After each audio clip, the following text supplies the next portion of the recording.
Good morning, ladies, gents and Pikachus. I thought we'd do something a little bit more interesting today. I thought we'd go through the art of war in relation to what's happening across the world, in your country, and in the enemy countries in these shores afar. Now, this is a very interesting book. The contents of this are absolutely one of the most thrilling and useful things that I have ever read. But I know, because I asked before, that people read this. When you're actually reading it, it doesn't seem all that interesting, so we're not going to read through it. What I have done is I have kindly written out bullet points for this whole book, so let's go through it. You yourself can learn these are the tactics of the Chinese feudal empire, which covered the whole of the Asian continent at one stage. So let's get started. Point one is about planning. So we can see this when we look at Islam as well. Islam, the jihadi armies, they also do this.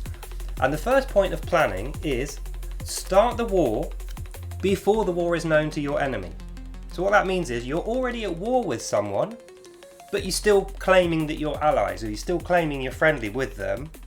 So even though you haven't declared war, and if they ask you, you claim that you're still friends with them, you have already started moving your troops in, moving all your supplies in, and making plans to stab them in the back and kill them. That's point number one. Plan the war, start the war, but deny it until you're in a winning position. Point two, always deny any aggression. Now we see this with Islam and also communists.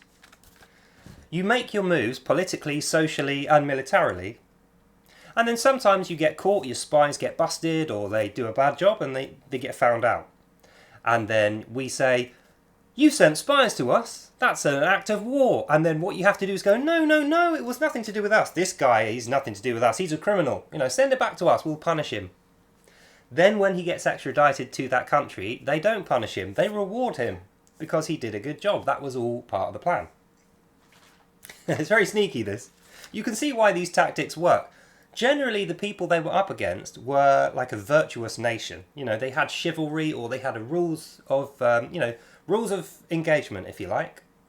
And that was that you don't stab people in the back, you don't take prisoners of war to sell back as hostages, these kind of things. This was written specifically with that in mind, to defeat that mindset, to show morality to be weak, so that you could roll over and not have to apply any rules. Point three. Lie in order to claim the moral high ground, to demoralize your enemy. So how does one do that? Well, lying is fairly easy, but in this particular scenario with war, the lies that you're telling are lies against the culture of your enemy, because remember, you haven't told them you're at war with them. You told your own soldiers that you're at war with them, so you already hate these guys, but you're smiling sweetly, pretending that you like them. To demoralise them and to make sure their military doesn't suspect a thing, you guilt trip them. You load them up with false, laundered guilt, so they're looking inward. That's what you want. While you're looking at them with eyes to attack and kill them, you want them to be looking at them with eyes to attack and hurt themselves. And you do that through laundering guilt. So you say, you're racist, you're sexist, you're an Islamophobe, you're this, that or the other, whatever phobe or ist you can think of. And you get them to argue internally. And then their back is turned, which is what you want, because you're going to try and stab them in it in the next few points. And then the final bullet point in section 1 is, externally praise your enemy wherever negotiations are feigned, but internally you curse them. Sound familiar? So that means inside their own country, they're saying, we hate these guys, they're immoral, they're scumbags, they're disgusting, they're thieves, they're murderers, they deserve to die, we're going to kill them, it's going to be righteous and moral, we'll feel good about it. But when you're speaking to them, you say, no, we love you, we think you're great, we've got our cultural differences and we respect all our cultural differences, of course, we're very diverse in that way, we wouldn't hurt a fly, we'd never attack you. All the problems are yours, you've got all this guilt going on, you've got all this racism, this sexism, this Islamophobia going on. That's your problem. That's the real war you should be fighting, with your own people, not against us. We're innocent. So that's generally, it's quite a wordy... I think this book has about 60 pages of this. Now, it's very drawn out, and that's why people don't like to read it. But that is basically the entirety of chapter 1. Start the war before you let your enemy know you're in a war, and then deny it. Deny any aggressive moves when you get caught and lie to cover them up. Lie also to claim the moral high ground to demoralise and confuse your enemy while motivating your own people who are already at war. And this is all done to engineer a backstab against a demoralised, confused enemy who is all at sea, out of position. That's the planning stage. So, after we've done the planning, we move on to the attacking. How does one attack the enemy? How does one initiate the backstab to open the war so that everyone knows, they're at war by this point? First thing you do, create doubt, confusion, and hesitation. These are the three biggest enemies of a soldier in a war. If you are in doubt, you won't be able to attack your enemy. If you are confused, you won't even know who the enemy is. And if you hesitate, you will die. Your enemy will kill you. During that hesitation period, you'll get the backstab. So that's the main thing that you do when you attack. Before you strike, you've already planned this out, by the way. You know your enemy aren't expecting you, so you're going to be stabbing them in the back. Then you're going to be guilt-tripping them through propaganda and the news. And you have already separated them from their allies through the internal struggle that we were talking about. So you create doubt, confusion, and hesitance. Then you go in with the backstab. Because while they're all arguing amongst themselves and panicking and in fear, you can get your job done very quickly. 2. Deceive your enemy. Never approach from the front, always approach from behind. Now, we see this as cowardice. In the West, saying never approach someone's face, always attack them from behind, we see this as cowardice. We would never behave like that. But these guys, they would never not do that. And it's the same with Islam. Islam are the same. They call their soldiers civilians. They call their weapon strategies medical and educational planning. They call their military general a health secretary. Everything is engineered so that they can attack you and call it a moral crusade, but when you try to hit them back, you are morally corrupt. So therefore they have that high ground and they don't have to feel bad when they're stabbing you in the back. 3. Use overwhelming barbarity. Remember to leave many wounded. So, using overwhelming barbarity, this means you're not just backstabbing your enemy in order to kill them all. The reason you are leaving many wounded is because you are trying to sow doubt, confusion and fear to create hesitance, and that spreads like wildfire. So while you're backstabbing people, every few guys, you will leave them alive, but in such a poor, injured condition that they will never recover, and they cry out in pain and draw the attention of everybody else. Because if that's happening, and everyone's confused and in fear, people start thinking about retreating, and then they turn their backs even more, and you can get more of those backstabs in while not risking your own forces. This is what we are up against, guys. Before we carry on, I just want you to keep in mind the reason I'm going through this is because the enemies of our countries, Iran, Syria, Lebanon, ISIS, Al-Qaeda, the Islamic jihadis, and then the communist countries, China, Russia and North Korea, this is how they fight wars. Make no mistake about this. They are not like America and Israel, where they call out, we're going to bomb you in a minute, so get all your civilians out of the way, and then they do it. They won't ever declare they're going to do that, and after they've done it, they will deny it and blame it on you. And cause that internal struggle, and cause that defection rate, that retreat rate to skyrocket. They will never admit, even when they're caught red-handed, they will deny everything. Then the final point. This is the worst one in attacking. Kill all deserters and label them as traitors and spies. So while your guys are gaining and getting the backstab arranged, and they're leaving their wounded, leaving people wounded to create fear and hesitance, if any of your guys have the slightest thought of morality, if they start feeling bad and they refuse to participate in this, or they try and sneak off and not get their backstabs done, kill them as traitors and spies. And this is exactly what we see in the Qur'an as well. Qur'an 5:51. If you don't hate on Christians and Jews, you are like them, and you will be punished like them, is what Allah tells his troops. And it's exactly what we find in here. And the point I'm trying to make here is the tactics, the strategies of the Chinese feudal guerrilla forces, the insurgents of Xinzi, the fictional general, these are the same tactics you find in the Qur'an. They are the same.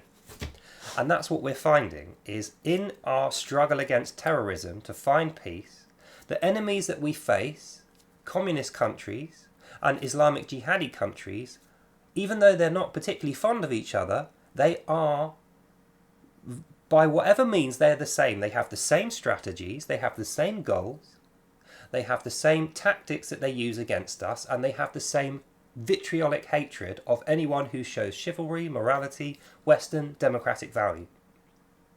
So that means we have to be prepared for these guys and stop pretending that they can be negotiated with, or that showing them mercy is any kind of a strategy. It's not.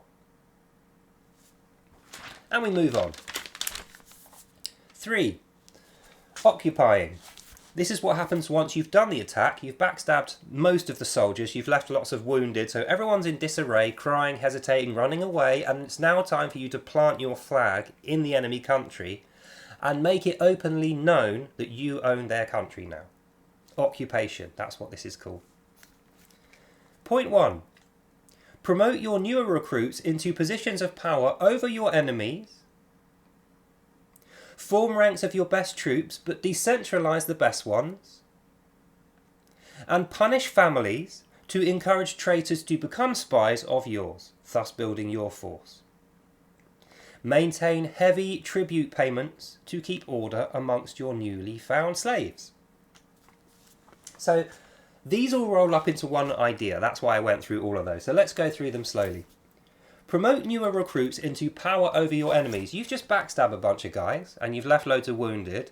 So everyone who's still alive, who you didn't kill, is either really wounded and can't fight back, or it's women and children.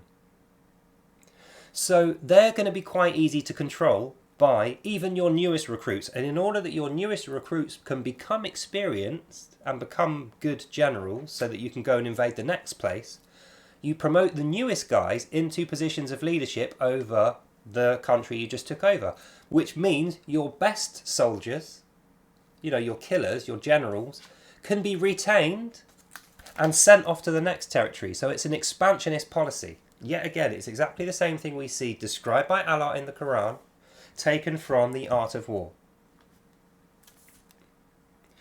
Punish families.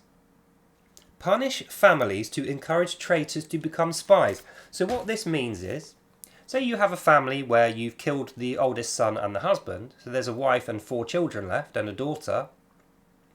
What you will do is you will say, right, I'm going to punish this whole family unless one of you becomes a spy and works for me.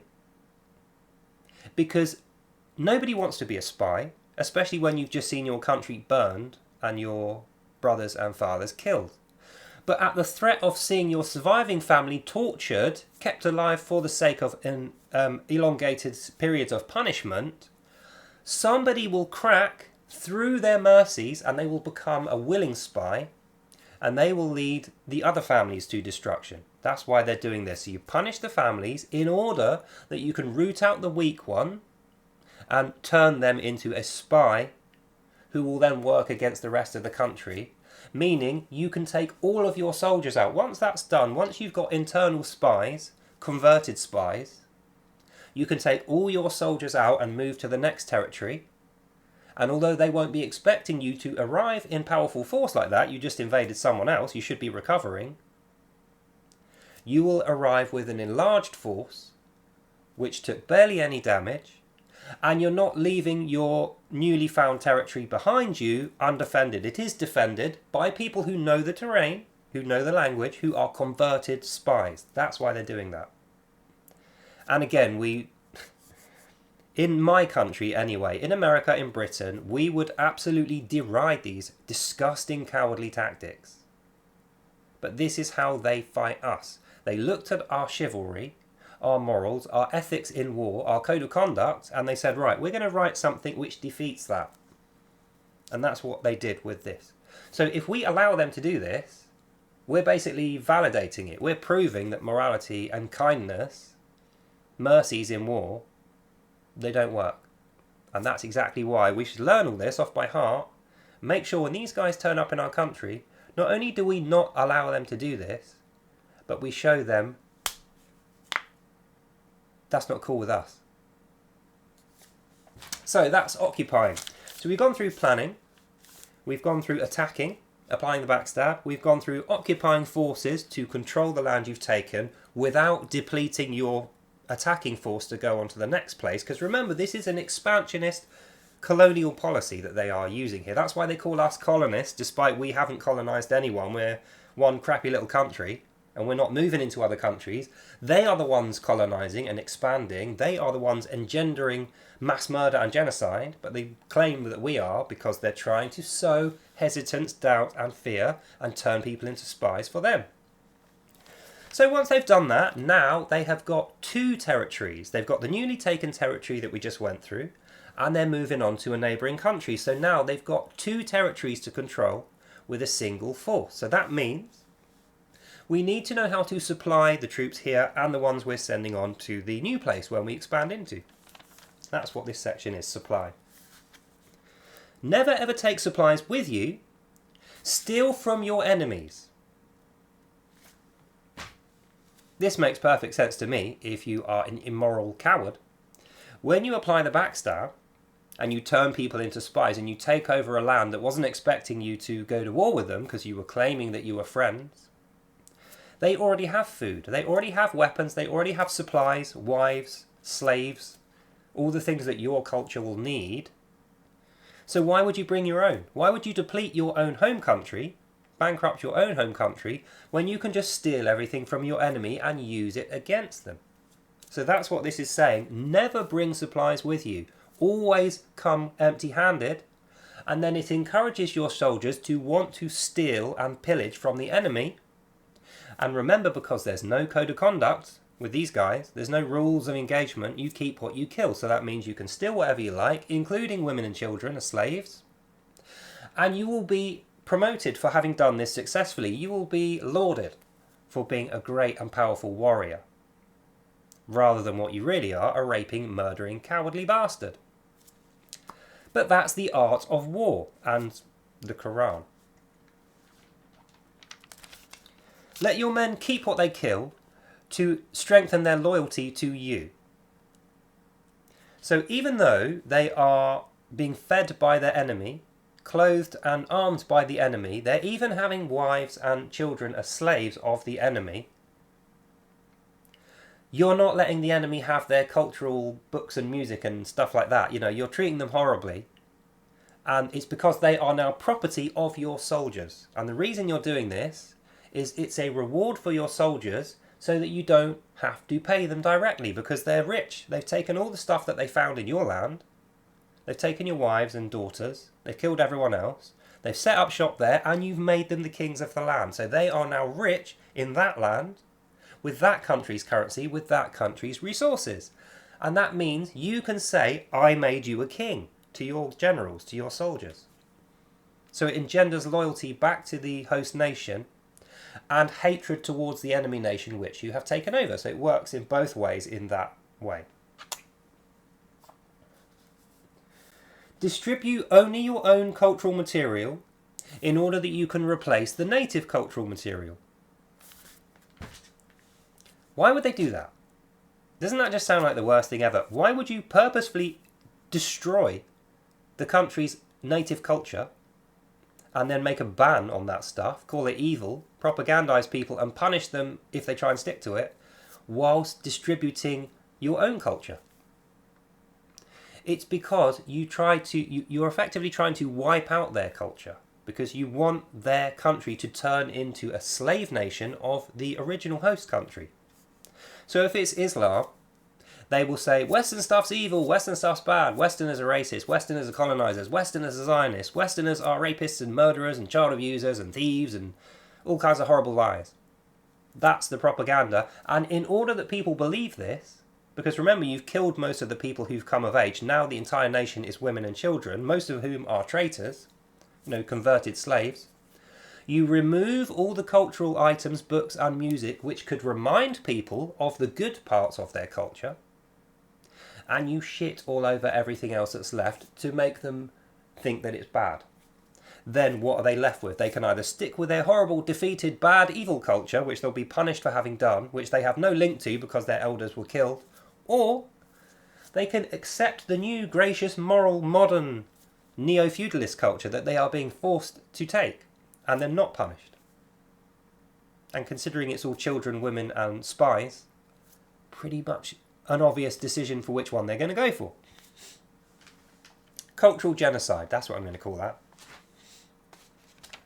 And finally, punish the natives to encourage desertion. So now they've completely destroyed the country's culture. They've got rid of all the men. They've got rid of all the religions, the music, the books, the artwork. Everyone's either slaves or traitors or peasant farmers. Now, the final thing we're going to do is punish the natives to make sure that they are deserters. What that means is if any insurgent forces try to retake the land to oppose this new invading power, nobody's interested in helping them. Nobody will join. They will desert back to the host nation because they are in fear. If they see a spy or if they see a native trying to get back in to take a position of power, they will actually snitch on that guy, even though it's probably someone who is of their own country trying to save them. Because of the creation of doubt and fear and that hesitance, that moral guilt, that laundered shame, they will snitch on their own guys. And it means it's impossible to retake the country. And like I keep saying, we know this is what's happening with Islam. That's exactly what we see all over Europe, especially in Britain here. And this is the tactic. This is the strategic guidebook for how that has happened. So if we know this, not only do we see it coming, we can call it out and we can defeat it and we can take our country back for ourselves. This goes for any country in the world who is going to have this problem in future or is currently wrestling with it now. Communism, Islamic jihadis, this is how they work. So that brings us up to the last section, which is victory. How do you ensure victory? Once you've done all these other things, your raiding parties have gone off to take the next place. How do you consolidate your victory? Do not relent until your enemy is fully defeated, incapable of making a comeback. So what that means is, when they're begging for mercy, or they're trying to negotiate with you a surrender, no, you don't take that. You never accept a surrender or mercy terms. Although you will tell them that you will, because you want those guys to offer you things and become subservient to you, at the end of the day, your goal is to 100% crush them. And the only people you're going to keep are people you can use as slaves, wives, or workers. Everyone else who could potentially be a threat in future, off with their head. You get rid of them. And you put their heads on pikes and you make an example of those guys to keep creating that fear, that confusion, that doubt, that hesitance, to make sure deserters and traitors are the only two types of people you're likely to come across. Display your high-value prisoners to encourage further defectors. So when you've got like the leaders of the country and you kill them, everyone's going to know that used to be the king's wife or that used to be the king's daughters. You put those prisoners on show and you embarrass them, you make a mockery of them in front of the whole place, so people know this is what happens to powerful people from this country unless they are traitors and defectors and spies. And it encourages even the strongest willed people, through appealing to their mercies, to defect and become spies. And in that way you have no problem with any rebellions, and any rebellions you have, you can violently stamp them out. Nobody will say a word because they'll be in fear. They'll remember what happened to the king's wife and the king's daughters being completely embarrassed and tortured every day in public, and they'll think, well, I don't want that to be me. The final point. If possible, try to take your enemy forces, country and soldiers intact. Now think about that. That's the most important thing out of this whole breakdown. This is the end of the book that describes this. If you can convince your enemy to fight for you against their own, you spent no energy, you spent no money, you've incurred no injuries, and you now have a fully fit, functional fighting unit of the enemies, planted as a spy, willingly fighting for you behind enemy lines, and you're going to teach them to do the backstab from that position. So what that means is, this is like a disease. Once you start taking a few places and you start using these barbaric, evil tactics to turn people into spies and defectors, and you grow your fighting force using the natives, the children of the natives who survived, because they will remember that you left lots of wounded on purpose and that you killed everyone who could resist, that you made an example and tortured their leaders, that you destroyed their culture and you forcibly installed your own language and culture over the top of it. These memories don't die quickly. People remember that stuff. And then in future it makes it easier to convince people to lay down their weapons and give up without fighting. That is the art of war. The art of war is the art of destroying a person's courage to make them serve you before a weapon is drawn. And all of these strategies are successful in doing that if you have no courage. If you don't see it coming, and you see your neighbours being felled, if you see your country being tricked and deceived in this way, then you will feel like, well, I have to do it as well. And that is the art of war. So let's go through it from the top so we know. Point 1, planning. Start the war before war is known. Don't let people know that you're at war with them. That's what they do. They come here to have a war with us, to invade us, but they're not telling us it's a war. They're telling us they're civilians. They're just here as refugees. Even though they came through like 50 really safe countries, and the only things they appeared out of their little boats with is their weapon and their Qur'an, they're still refugees and civilians. That's what they tell us. They always deny their aggressive moves when they're going around murdering, raping, bullying, coercing people, setting up drugs and sex slaves, trying to rob our stuff from us and send it back to their own country, and they're trying to turn our politics and police into theirs to work against us. When they're doing that, they will always deny it, even when they're caught red-handed, so that the record will say, we were the aggressors. We were the ones doing the immoral stuff, even though it's the opposite. The records will not say that. Lie to claim the moral high ground. They cannot have people siding with us. That is absolutely unacceptable, because if people knew what they were up to and how filthy and evil and immoral the strategies they are willing to go and use are, everybody would be at war with them, and it would suddenly turn the tables. They would be the ones in the corner being heavily persecuted, and they would have zero chance of victory. So that cannot be allowed to happen. And the final point is externally praise, pretend that you like people while internally cursing your enemies.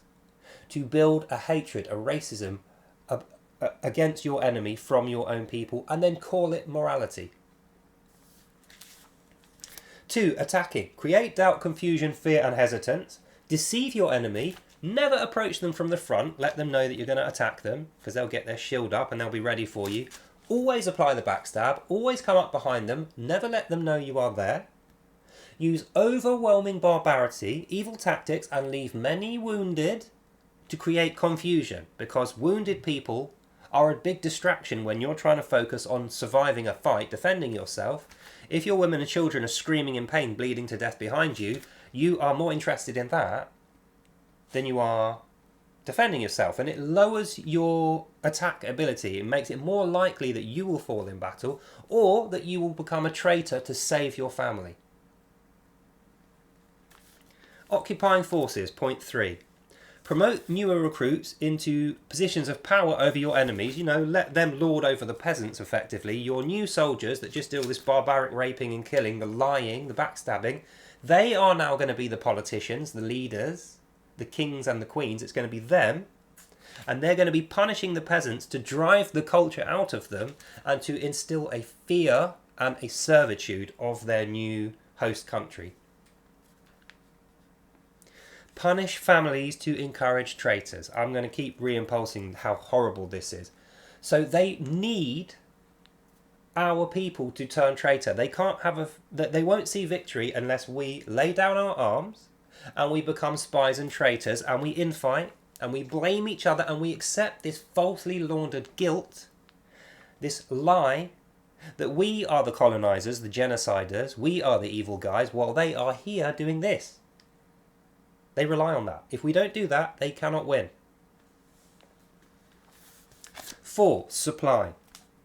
Never take supplies with you, steal theirs, which is exactly what we see when these boat people come over. They have nothing apart from a blade and a Qur'an. The second they get here, they get set up with a house, an income, free food, free medical care, and support from the government, lawyers and police. And we are not at liberty to criticise this or question why we don't get that kind of service when it's our taxes that built that fund up in the first place.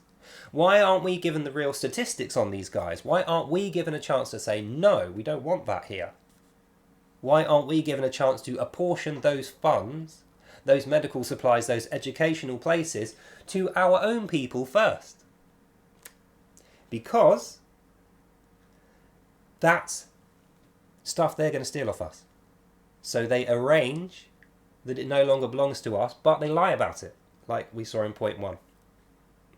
Punish native cultures to encourage desertions. We know that. They're going to crap all over the stuff that makes us feel good about ourselves, that makes us proud of our culture.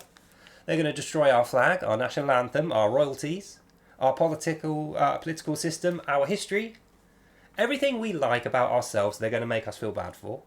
Even though it's completely lies, it's all based on propaganda, and the reason they're doing that is to remove our courage and our will to defend ourselves. And the final point is consolidating victory. Show your enemy no mercy. That's what they're doing. Even though they claim they're religion of peace and merciful, they are here to show us zero mercy. We are evil demons as far as they're concerned. We're going to be headless, and we need to die in order for them to get their paradise, which is why they are here doing this, claiming they're here with a big friendly smile on their face. They're just here for diversity, inclusion and equality and all that. No, they're not. They're here for this. And the Qur'an is the same. Display your high-value prisoners to encourage. This is why we see so many people like fucking Lily J on TikTok and YouTube being paid to strut about dressed like a pretty Westerner, extolling the virtues of Quranic wisdom and Islam and Allah. They are the high-value slaves being put on display. Now, they don't always know this because they're being paid, but they have been enslaved and converted into a traitor and a spy for the enemy, working against their own interests. And in the end, they will be treated just like anyone else when the war is won. And the final point, try to take your enemy intact. Well, we can see that's happening. We can absolutely see that happening now. They've taken over the police, in part, politics, in part, the royal family, in part, schools and education, in part, the health system, in part. What have we got left that isn't corrupted by the influence of this evil ideology? The only thing we've got left is in here. Our will to fight back, our courage to survive and remain, and take this country back for its rightful owners, the British. And in conclusion, that's what I hope we do. So, think about this, play it again a few times and revise these points. Really familiarise yourself with these strategies, these tactics, so that you can spot them by eye, because they will deny it, and steel yourself, because this is only going to get worse until we figure it out and amass ourselves into a counter-insurgency against these guys, and we push them back out into the channel and lock the door behind them. At which point Britain will be British once again. That's exactly what I'm trying to instill in you, motivate from you. And that's what I hope to see. So that's the end of this video. Hope you enjoyed that and you learned something. God bless you all. And I'll see you lovely people in the next one. Bye now.